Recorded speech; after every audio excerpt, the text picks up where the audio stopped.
Л хәрефе иң назлы хәрефтер мөгаен. Шунысы гаҗәп, миллият сүзлегендә әлеге хәрефкә башланган сүзләр бик аз икән. Бүгенге тапшыруны аларның кайберләре белән танышуга багышлыйк әле. Лейсән сүзе татарда күбрәк хатын-кыз исеме булып йөри. Ул гарәпчә Нисан, юмартлык сүзеннән алынган.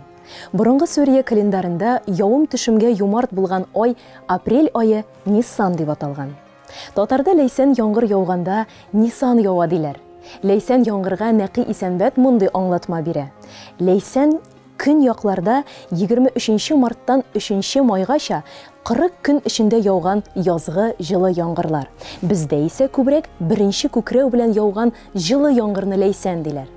Рафаэль Тухватуллин Лейсән яңгыр турында болай дип яза. Кар китеп бетәр-бетмәс ява. Иң бәрәкәтле, файдалы яңгыр санала. Игенченең беренче шатлыгы. Лейсән яңгырын рәхмәт яугыры дип тә атыйлар. Лейсән суын 7 ел сакласаң, ул инҗигә әверлә дигән гыйбарә дә бар.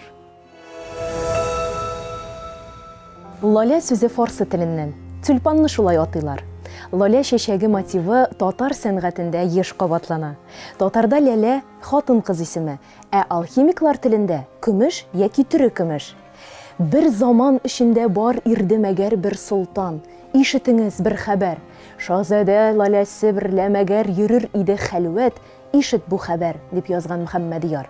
Бу шигъри юлларда лаля чәчәк түгел әлбәттә. Лаля сүзе бала караучы, бала тәрбияләүчене дә аңлаткан.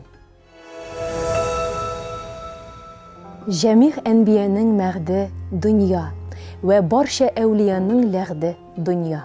Монысы Тукай сүзләре. Ләхет әлбәттә гарәп сүзе. Ул кабернең мәетне куяр өчен ян кырыенда уелган урыны. Кабер казыганда ләхет куышын ясаучы кешене ләхет алучы диләр. Ләхет алучыга мәрхүмнең туганнары махсус бүләк әзерләгәннәр һәм аны аеруча зурлаганнар. Казан кирмәнендә 1947 елда археологик казу эшләре алып барганда мөселманча ләхет ясап күмелгән каберләр табылган. Аларның иң борынгысы 16 гасырныкы. Лабаса сүзе фикернең эчтәлеген көчәйтү өчен кулланыла торган кисәкчә. Аны лә һәм баса компонентларыннан тора дип исәплиләр.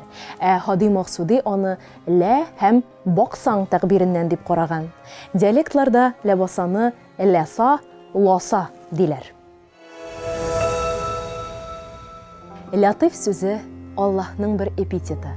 Ул гүзәл, нәфис, йомшак дигәнне аңлата.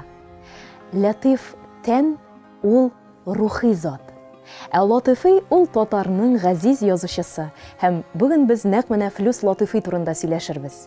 Халкыбызның үткән тарихын яхшы белгән, бүгенге хәлен тирәнтен аңлаган, киләчәге хакында ихластан кайгырткан язучыларыбызның берсе ул.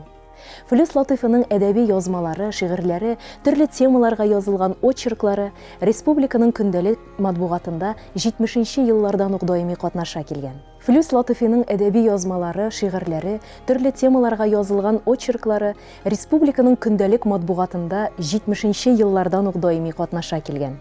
Флүс Латифиның Кырагай исемле беренче хикәяләр җыентыгы 1988 елда басылып чыга һәм әдәби җәмәгатьчелек тарафыннан әдәбиятка үткен каләмле, шигъри телле, үзенчәлекле фикерләү сәләтенә ия булган прозаик килүен раслаучы яңалык буларак кабул ителә. Шул ук елда аның очерк һәм публицистик мәкаләләре тупланган «Вөҗданыңнан сора» дигән икенче җыентыгы да дөнья күрә. Әлеге җыентыктагы әсәрләре өчен язучы 1989 елда Татарстан журналистларының Хөсәен Ямашев исемендәге бүләгенә лаек була. Ә мин сезгә Флүс Латифиның «Хыянәт» романын укырга киңәш итәргә телим. «Хыянәт» романы 1990 елда язып тәмамланган һәм әүвәл Казан утларында дөнья күргән. 1993 елда исә аерым китап булып Татарстан китап нәшриятында басылып чыккан. «Хыянәт» романы язучыга аеруча киң популярлык китерә, аны татар прозаикларының алдынгы сафына бастыра. Роман урта мәктәп һәм махсус педагогия уку йортларының укыту программаларына кертелә һәм 2000 елны Мәгариф нәшриятында күренекле тарихчы галим Рауил Фәхретдиновның «Татар тарихының шанлы һәм фаҗигале чоры» дигән мәкаләсе белән бергә романның укучыларга икенче басмасы тәкъдим ителә.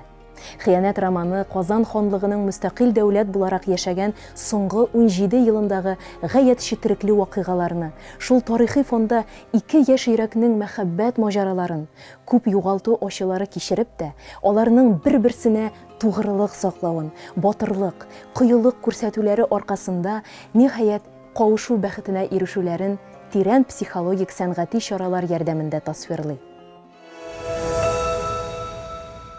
Шулай итеп сүзлекнең назлы хәреф төшерелгән битен ябабыз. Әлеге тапшыру Адлер Тимергалинның Миллият сүзлегенә нигезләнеп эшләнде.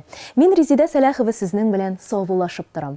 Әссәламу алейкум ва рахматуллаһи ва баракатуһ.